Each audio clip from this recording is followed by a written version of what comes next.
Great, fantastic. Let's go. Okay, good morning, everybody. Thank you for coming.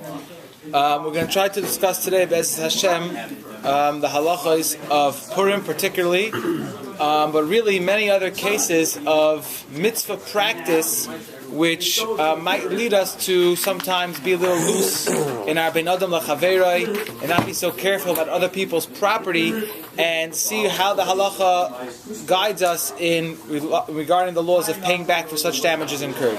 So first we're going to discuss the halachos of a shikar in general, someone who's drunken a little too much wine or alcoholic beverages and loses his regular, hopefully, mindset of being a regular person, but nothing to do with Purim per se. Then we'll discuss cases of general simcha shel mitzvah and general other cases where we see people are involved in a joyous occasion, not necessarily Purim per se. And then we'll try to blend both of those together and see if we can come out with some type of formula.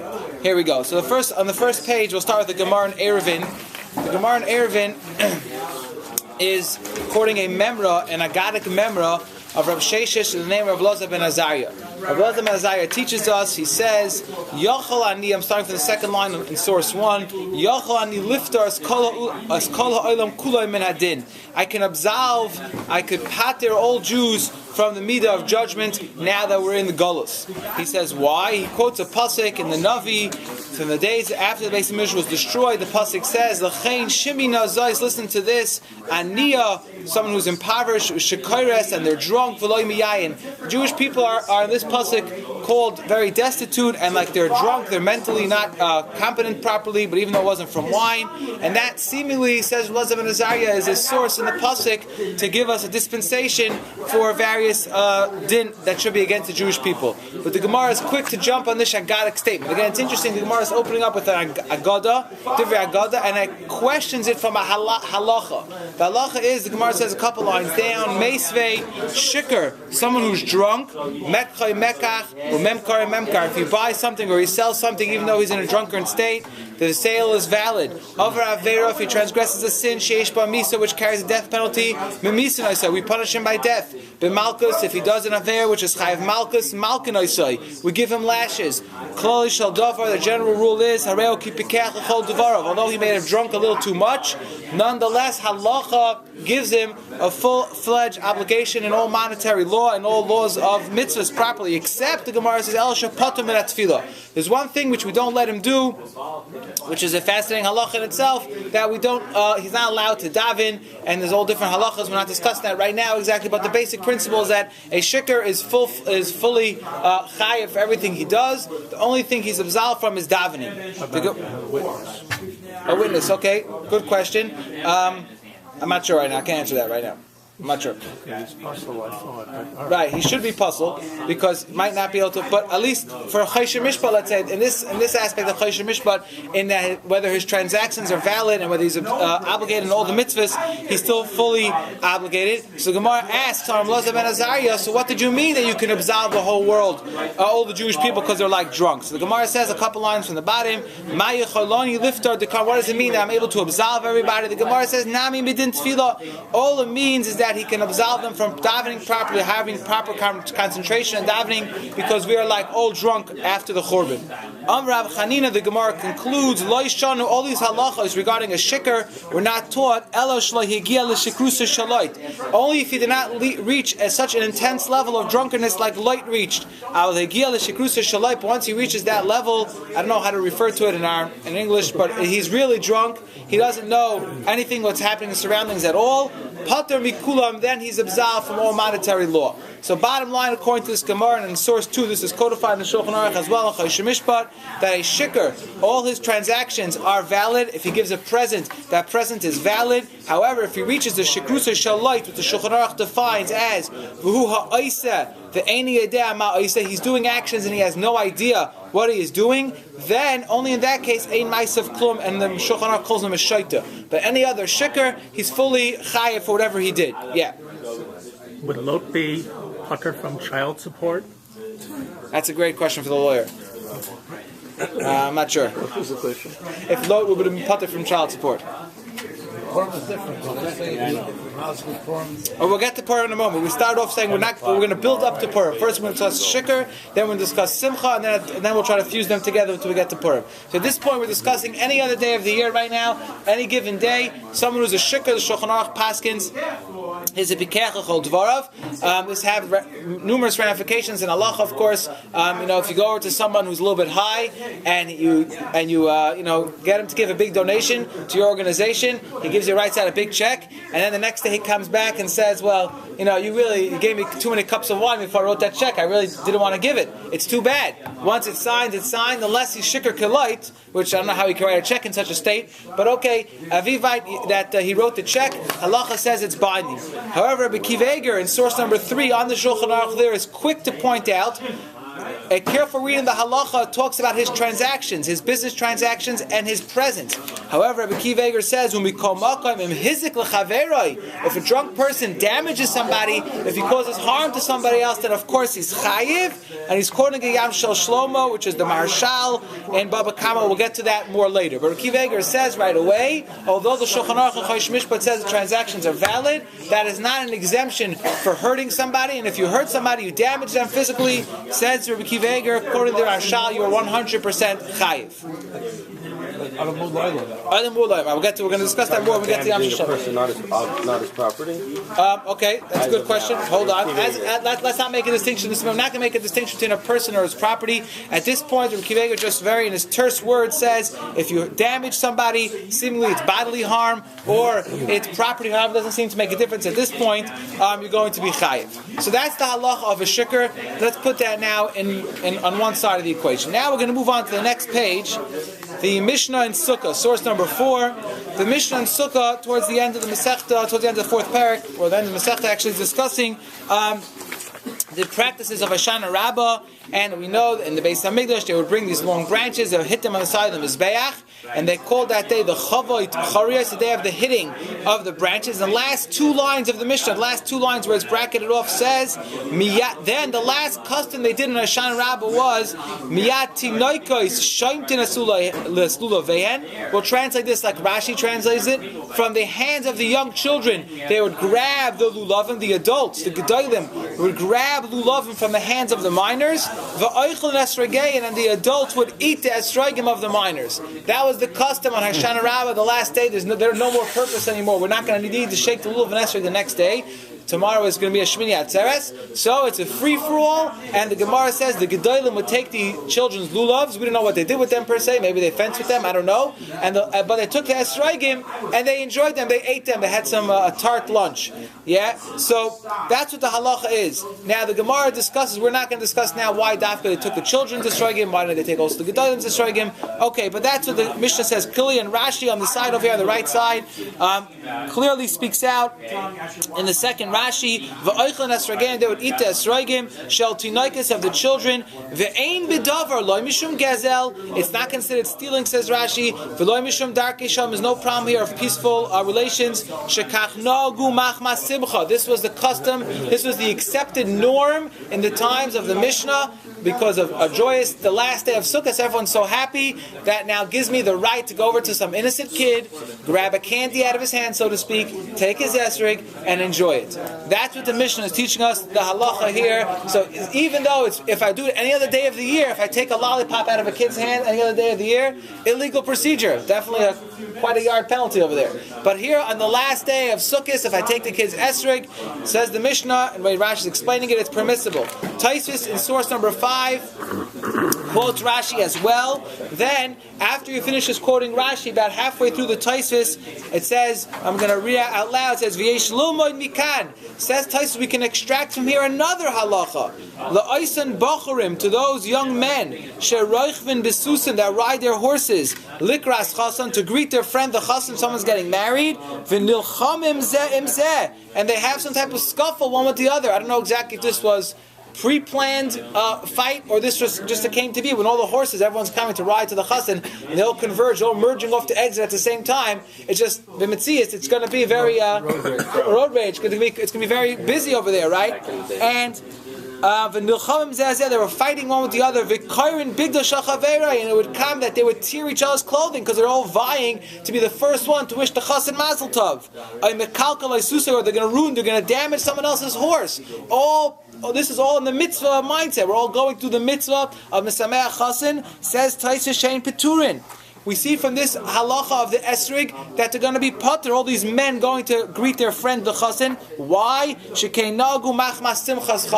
Because since everyone's doing it for simcha, everyone's so focused on having a great joyous time with their friend the chassan, says Taisus from this halacha that the gedolim would take the children to strike, and we can extract a general principle that whenever people en masse are going to do something for simcha purpose, Taisus doesn't give a distinction how much hezek happened, how much damage happened, whether maybe the whole horse collapsed, or you tore the whole guy's tuxedo, or maybe just a little of a tear. Tais doesn't give a distinction.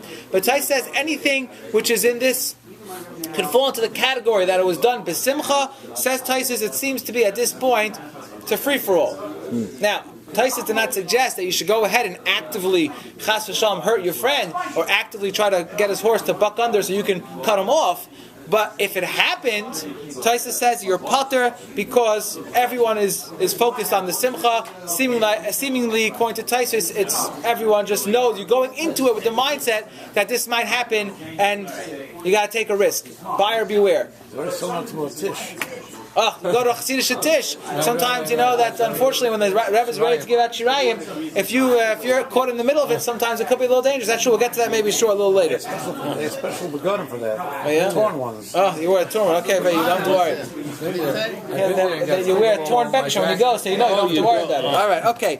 Rashi in the next in the next source, in source number 6, Rashi on the next blot over there in Sukkah brings an alternative reading how to read the halacha of Shemtul Loveim. There are some that want to suggest not as exciting as we said before, but rather all the Mishnah means to tell us that they would put down the Lulavim in the corner and they would put down the Esrogim, and then the adults would take it afterwards. But Rashi dismisses that would be too boring, and Rashi proves that he's right, that his pshat is correct, that they actually took the Esrogim from the children for a fascinating medrash. Halfway through this Rashi in source number 6, it says, after the period there, it says, V'yei nira, this first pshat of the boring pshat, we'll call it, that they just put everything down, then people took it as not correct. Da'amrina, because we say in the medrash, Maisa b'chasid echad, there was a story with a pious person, Shenasan dinar la'ani, he used to always give away all his money. The Medrash expounds, he used to give every penny down he had to the Aniyim. It was Erev Yontif, the Medrash says, I looked up the Medrash inside, the Medrash says it was Erev Yontif, his wife gives him the last couple of dinar they had in the house, the last couple of bucks, and she says, please, go get us some food for Yontif. On the way to the marketplace, all he has, let's say, is $5 in his pocket. He meets some Gabbai Tzedakah who sells him a sob story, legitimately, of course, and he takes out his last $5 and gives it. And he's like, after he gives the money, he's like, oh no, what'd I do? I might have done a great mitzvah of tzedakah, but I can't go back home. So he knows he can't go back home, so the Medrash continues, he runs, he flees. He says if he goes back home, he's going to have to suffer the wrath of his wife, who wants food for Yontif Nebuch, right? So he has to flee. So the Medrash says he flees. Where does he run to? Every good Jew, when they run away, the first place to go, they run to shul, they hide out in the base Medrash. And it was a Shana Rabbah, the last day of Sukkot, and he sees all the kids with the Esrogim, so what does he do? At least I'll grab some Esrogim. So he grabs Esrogim and he has a sack of Esrogim and he starts traveling. He gets on a boat for some reason, it's not clear exactly all the details, and he's passing by some island where the governor of that island needed, for some medicinal reason, they needed the citrus fruit, and lo and behold, he has a sack of citrus esrogim. He sells them for a high price, law of supply and demand, right? He makes a killing on the sale, and he comes back home and lives happily ever after, and it's a great story. Says Rashi, see clearly from this medrash that was the custom. People used to go ahead and take the esrogim and do what they want with it. You can eat it or you can sell it for a high markup. Nonetheless, you see from Rashi is proving that his pshat is correct, that this minig of grabbing esrogim on last day from children is appropriate, and like we said, Tais is extracting from here the next halacha that the bachurim who are riding on the horses can now go ahead for all mitzvah, simcha settings, you can now go ahead and have this dispensation. That's what it says in the Medrash. You look it up better. Rashi Rashi here is very terse, and this is interesting because if you look in the Medrash inside, and the Gaon in Shulchan Aruch points this out, we have a different nusach slightly than Rashi puts it forth, and that's why maybe the Gaon suggests that's why some of the Rishonim, as we'll get to in a minute, who argue on Rashi, they hold that this Medrash was, the way we have the Medrash, doesn't necessarily seem to support it. But the way Rashi puts forth the Medrash, he says it supports his idea that you can take the esrogim from the children. Okay, so this is a fascinating concept that Rashi and Taisus are extracting from a Mishnah in Sukkah. In the next page, in source number 7, we have the Rosh in Shuvas. Now, keep in mind, the Rosh wrote numerous Sfarim. Primarily, he wrote in the back of the Gemara. We're familiar with the Piskei HaRosh, all the psukim that come from the Gemara. So in the Piskei HaRosh in the Gemara in Sukkah, I didn't copy it here. There, the Rosh speaks out Rashi and Taisus' explanation. He also brings the alternative explanation of the other Rishonim that's not Pshat in the Mishnah. The Pshat in the Mishnah is just that the children put down their goods, and he doesn't seem to come out decisively one way or the other how we should paskin. But in the Tshuvas to Rosh, in his response, and that's in source number 7, he has an interesting case, similar to what we spoke out before, and I'll paraphrase most of the case. You have a chassan here, he says, who's leaving the chuppah, and as he's going out the chuppah, now we're all familiar with the scene nowadays, the chassan and kala after the chuppah, they come off the platform, and everyone marches them to the yichud room. It's beautiful, the trumpets are blaring, everyone's clapping, it's a great, joyous celebration.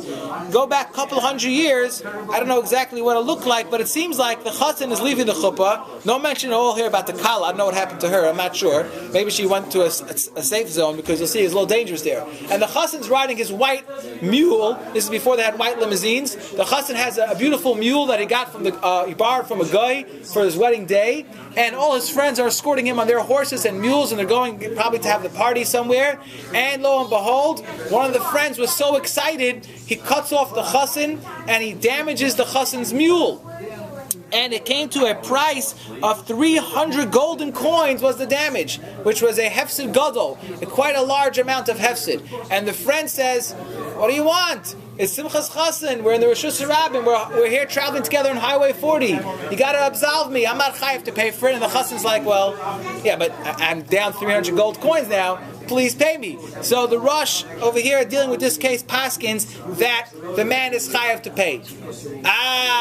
What happened to what we were talking about before? What happened to the case we said before that in Simchas Chassan there's this dispensation? So the Pais can deal with this, and I'll just speak out. The Bach, which is a commentary in the Tur, when the Tur, the son of the Rosh, quotes this case, the Bach comments there that not that the Rosh argues, but that it depends on the custom. It depends on the locale. In certain cities, there was an accepted custom. The norm was that any damage that happens in Simchas Chassan, you're pater from, and in certain cities that wasn't the case. So in this tshuva that the Rosh is dealing with over here in source number 7, the Bach suggests on his commentary on the Tur that this was talking about a city where the custom was they would not absolve somebody from such payments. Therefore, that's why the Rosh paskins your chayiv. But, says the Bach, seemingly, if you would be living in a location and this city had the custom that any damage that happened al Simchas Chassan, you can write it off, says the Bach, you would be pater. So it's not a stira over here. The Rosh is particularly talking about a location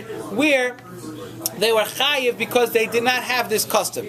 However, there is another Bach, the Bach in Shuvis, which is not here, I didn't copy down. The Bach in his responsive in Simcha Samach Beis suggests an alternative explanation. He says it's going to depend how much damage was incurred.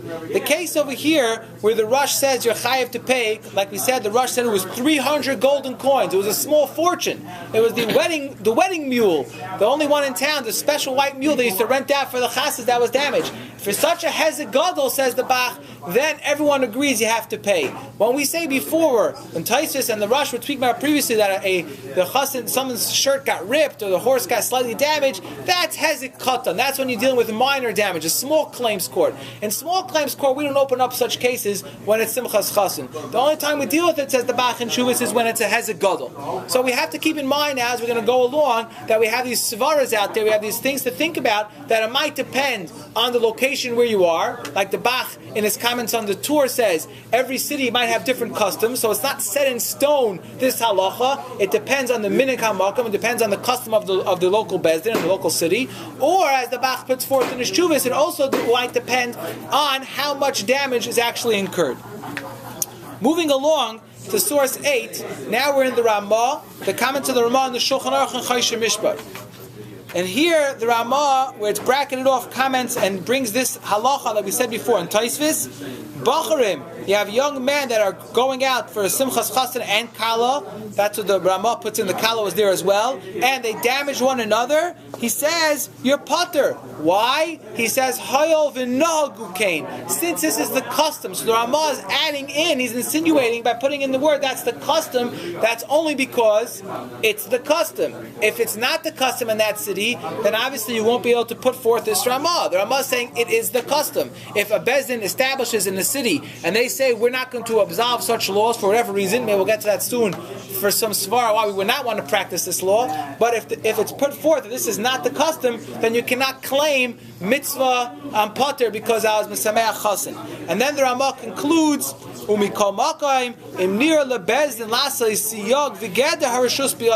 if it is the custom that they usually absolve people from damages in such situations, but Bezdin sees it's getting out of hand, people are getting too wild, Bezdin always has the right to put up a fence and say, Ad Kan. Okay, now that we said the words Ad Kan, let's stop for a minute and recap. Until now, we did not mention the word Purim or anything of that nature. We discussed the halacha, particularly of a shikr, a drunk person, and we saw, although the Gemara tells us in Eruvin and the Shulchan Aruch paskins that a shikr, any business transaction he does is fully valid, unless he's as shikr as light. Rabbi Kivega already told us in Shulchan Aruch that would not absolve him from damages. That's one discussion. Then we moved on to a discussion of mitzvah in general, of doing things in a simcha way.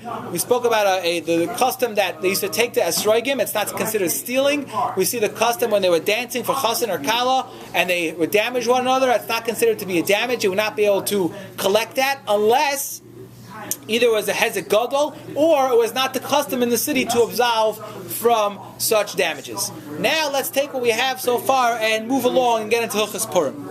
So in source number 9, we have the Beis Yosef in his comments on the Torah, and he's quoting a Trumas Hadeshen.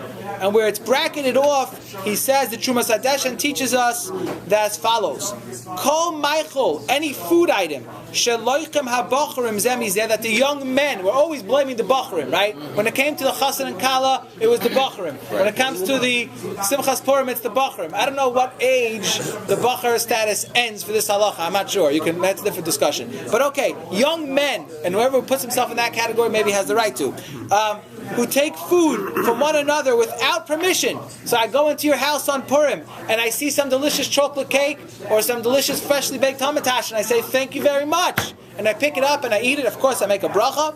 Bishum Simchas Purim, Ein bahem mishum geneva v'loy gezela. Says the Trumas Hadeshen, it's not considered stealing, and we don't have to. You can't take a person to Bezdin for it. Ubilvad, the Trumas Hadeshen concludes, shloyasu shloy kahagin. As long as you're not acting totally out of character, totally out of line. I mean, if you walk into my house and see delicious brisket and steak, and I'm preparing a student for 50 people, or my wife probably is preparing a student maybe, and there's hundreds of dollars worth of meat and all types of other goodies, and you say, oh, thank you very much, and walk out with all that might be going too far. But if it's within a certain normal range of little munchies here and there, says the Trumas Hadeshen, we have no claim for that on Purim. There's Purim dispensation. You're allowed to do what you want. However, although the Trumas Hadeshen says this, the Beis Yosef concludes, and this is the last 2 lines in source number 9, V'nira li, says the Beis Yosef, Tahainu lididhu. That was only by them in the times of the Trumas Hadeshen, which is only slightly before the Beis Yosef, early 1400s. That's what they always did. That was the custom. However, says the Beis Yosef, Avol Anu, us, in our time, says the Beis Yosef, we don't have this custom anymore. Ein chiluk bein Purim l'shayim hashana, concludes the Beis Yosef. There is no difference between Purim or any other given Monday or Tuesday or etc. I cannot just walk into your house and help myself to a helping of anything I want. If you don't give me permission, it's considered gezel. So the Beis Yosef over here very clearly is saying, although the Trumas Hadeshen writes that it was customary, but it depends where you're living. And the Beis Yosef is very clearly telling us in his day, in his time, in his place, this was not the custom. So you can't just show up, the Beis Yosef was in Tzfas, you can't just show up in Tzfas and say, well, I come from some city in Europe where they have this custom of stealing food on Purim. So go back to Europe and steal food. Here, this is not the custom. You don't have the right to impose your chumras, so to speak, or your customs over here, says the Beis Yosef. And therefore, if you would ask the Beis Yosef at this point, he's going to tell us that you cannot go ahead and take other people's food. So now we have at least clearly defined at this point that the Trumas Hadeshin says we can look away when it comes to stealing food on Purim. Again, within reason. And the Beis Yosef says that's only where they have that custom. Only food? At this point, we only have food. Hold on. No wine? Well, wine. Okay, and I guess within reason. Depends how expensive the wine you're taking is, right? How do we pass in these days? Paskin, we're getting there. Hold on. We still got some time. Don't go away yet. Then the question becomes, if a person comes to a community that doesn't know what the custom is. Well, you got to ask. That's true. And if it's not the custom, if he goes and makes a rule, Maybe it's stealing. Right. It's not, you're not allowed to do that. But okay, hold on. The Ramah in source number 10, the Ramah in his comments on Shulchan Aruch tells you, V'chein b'nei Adam, where it's bracketed off people that grab food from one another, derech simcha, says the Ramah, there's no problem of loisigzol, it's not considered a violation of the sixth commandment, and v'nogu kach, and this is the custom, as long as we don't act out of line. So the Ramah comes along and defends us, and says the Beis Yosef might have said in Tzfas, this was not the minig. The Ramah says in Krakow, this was the minig. We went ahead and we took food from one another, and as long as it's within reason, the Ramah doesn't give us an exact monetary dollar to that amount, but as long as it's within reason, says the Ramah, it's allowed. And we look the other way. So again, we have Trumas Hadeshin saying it's allowed, Beis Yosef saying it's not, custom is not. The Ramah comes back and says the custom is. This is a ping pong, back and forth, what the custom is. Now, let's digress for a minute. As we know, Purim is one or another day, meaning here in Chutz La'aretz, in most places, we celebrate Purim on the 14th day of Adar. In Yerushalayim and other cities that have been walled since the time of Yeshua ben Nun, they celebrate Adar on the Purim on the 15th day of Adar. Let's paint a scenario here for a minute. For any of us who had the opportunity to spend Purim in Eretz Yisrael, many people in Eretz Yisrael are very machmir when it comes to Purim, especially the Bachrim, because we always talk about Bachrim on Purim, in that they make sure they get 2 days of Purim, at least for the Suda part, at least for the feast part, right?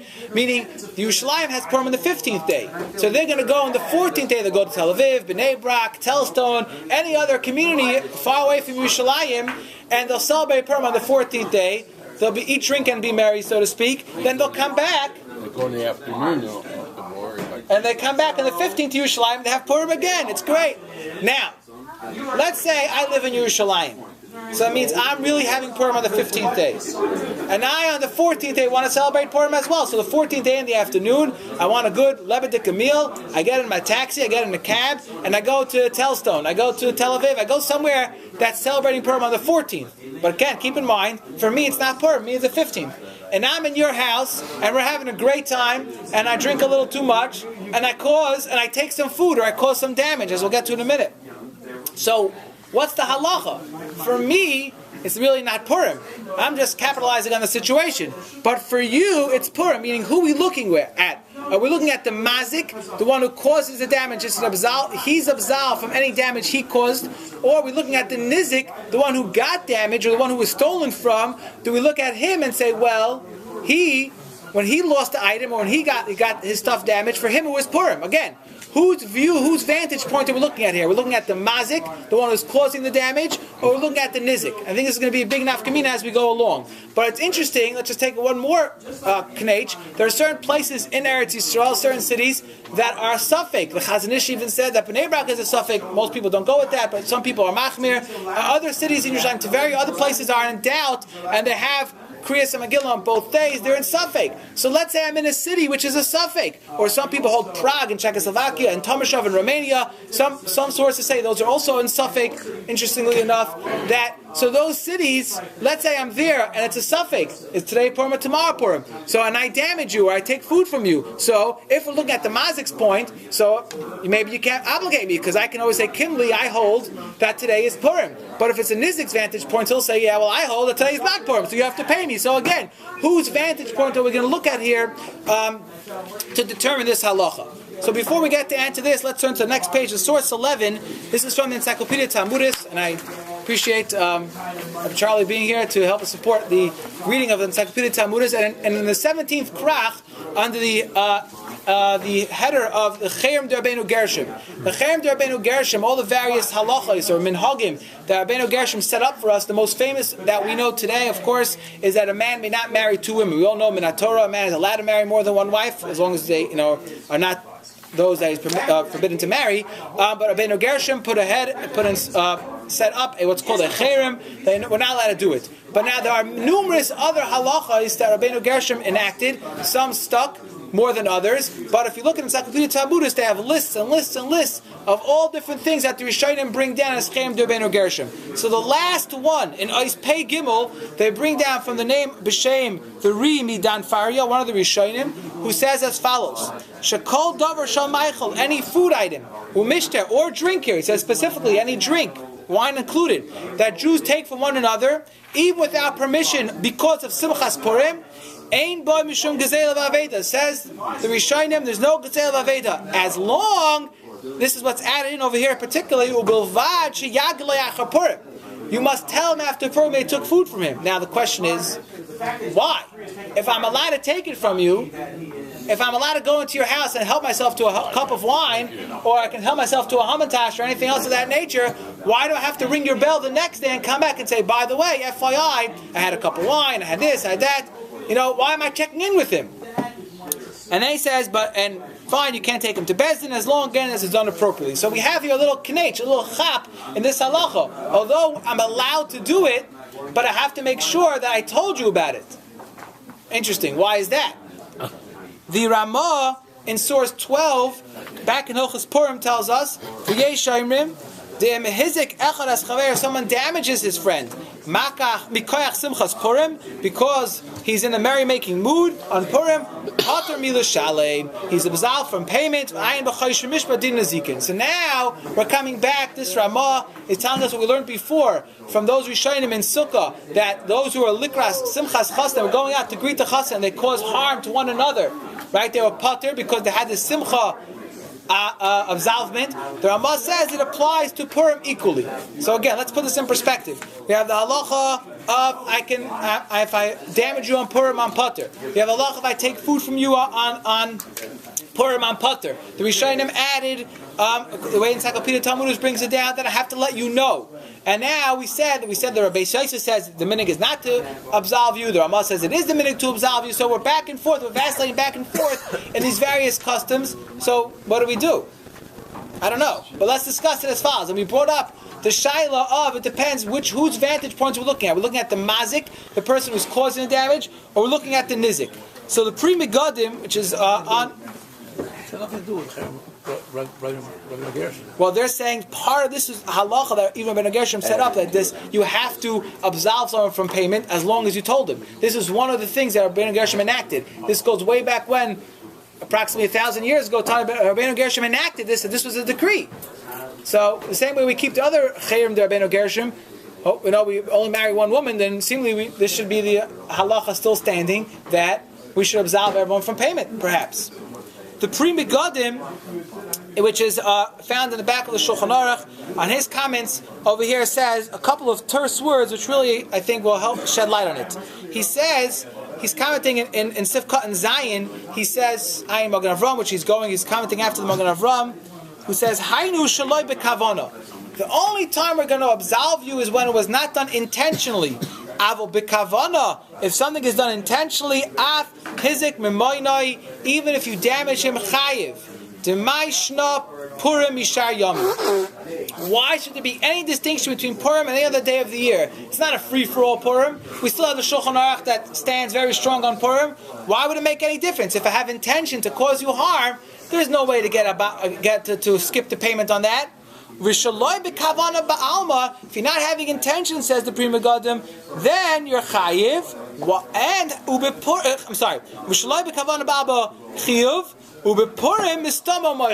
the Pri Megadim, on Purim, if it was done unintentionally, since everyone's in the merry-making mood, so most people are Michael. They collect it one day a year. They're not so makbid on things, and they'll be Michael the rest of the year. If you cause me a nickels of damage, I'm going to go after that nickel and get you good.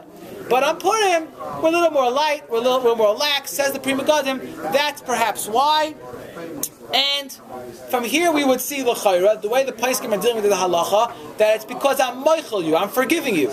So, because the nizik is moichel. Meaning the person who got damage is moichel. So going back to our question, who are we looking at? The mazik, the person who's causing damage, or the nizik? If we just view it as some free-for-all halacha, so then as long as I'm damaging and I claim, well, it's Purim for me, free-for-all for me, who cares if it's not Purim for you? Or we say no, like the way the Pri Megadim seemingly is saying it, it's because there's some aspect of mechila coming in over here. We need the nizik, we need the person who was damaged to actively say, I forgive you, or at least think it or say it. And like the Chaim de Rabbeinu Gershom said, you have to tell the person what you did to him after Purim. Otherwise, why? Because it's up to him. Otherwise, he might not forgive you. So, seemingly, from the way the Paiskim are approaching it, it seems to be, from the way I'm understanding it, that it's from the vantage point of the nizik. We look at the person who got damaged, and he has all the right to say, "I'm not moichel, and I don't want you to come into my house if you're drunk." You open up your door, Purim afternoon, the boys are knocking on the door collecting tzedakah, and you see they're dancing a little too lebedik. Keep them out on the porch. You don't have to let them in your house, and then have to worry about everything damaging. And they'll say, "No, what do you mean? We're pater." The Ramah says you're pater. You're pater if the balabayas, if the nizik is moichel you, and if he's not moichel you, nothing to talk about, right? The Yam Shel Shlomo, which we started with in the beginning. Isn't that as well too? Okay, very good. The Yam Shel Shlomo. For the Ramah also, or just the Pri Megadim? Well, that's the way the Paiskim are. The Ramah is saying the Chayra, the way it seems to be coming out, is that it's all totally in minig, and if the minig can't be enforced, because I can say you can't force that upon me, I have the right to. We'll also get to the minute more in a second. The Yam Shel Shlomo, which Rabbi Kiveger just quoted very tersely in the beginning, we saw. But if you look here, he really writes very strongly that getting drunk is not an excuse for anything. As we see from that Gemara in Erevin, all your sales are valid, anything you give, any kinyan you do is 100% binding. He says, when we come up, I'm just going to read some of the words of the Yam Shel Shlomo. B'chayev b'tashum and kol hazeket. You're chayev to pay for everything. Umi kol makoim, he says, because you have to realize that why you chayiv, says the Yam Shel Shlomo, because shloi otzar beruchay, you couldn't control yourself. The drunken person couldn't control himself, and he went too far. V'shikar atzma l'ishtageya. So how can I say, oh, I'm sorry, I went too far, I drank too many bottles, so please absolve me from payment for your damages? What kind of business is this? What kind of excuse is that? And because you're irresponsible, says the Yam Shel Shlomo, I have to suffer and have my stuff damaged. He says, even on Purim, this is the halacha. Because, like we said before, someone said before, the person's always obligated for his actions. He says, if we're not going to enact this, that a shikr is always chayiv, lo yishafkes chayiv, we're not going to be able to have social standards, because what's going to happen? You can have someone who's a shtickle, doesn't get along with you so well, a little bit of a saineh, he doesn't like you, so he'll drink a little bit too much, he'll come to your house and wreak havoc, and say, I'm a shaita, I'm a shikr, I'm a shaita, I'm pater. We can't live like this, says Yam Shlomo. We can't absolve a drunkard on some standards because he drank too much, even on Purim. And he goes on to speak about the idea of drinking on Purim, that of course it does not allow us to go too far. But I want to sum up a couple more Ma'amukaimis, but it's really interesting to read that the whole Yam Shel Shlomo inside in source 14. On the next page, the Aruch HaShulchan, in source 15, paskins this as well. He's coming even after the Ramah, halfway through. The Aruch HaShulchan says, halfway through the paragraph, it says, V'achshav, and nowadays, unfortunately, with our abundance of sins, we cannot say that we are on a proper level of simcha, that we're so davak ta'kadosh baruch hu, we're such a high level that we should just be able to look the other way and absolve each other from payments. He says, and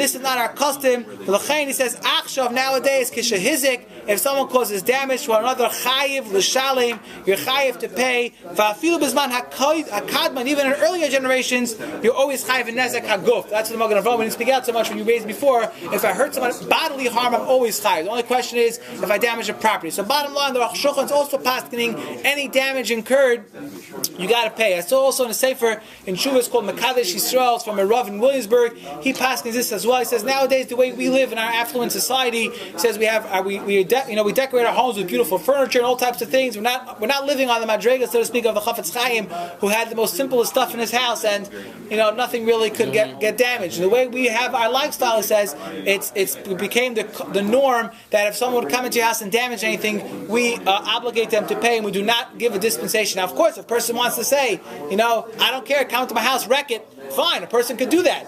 Okay, maybe get him checked out, maybe, but a person could always nowadays he's paskening that.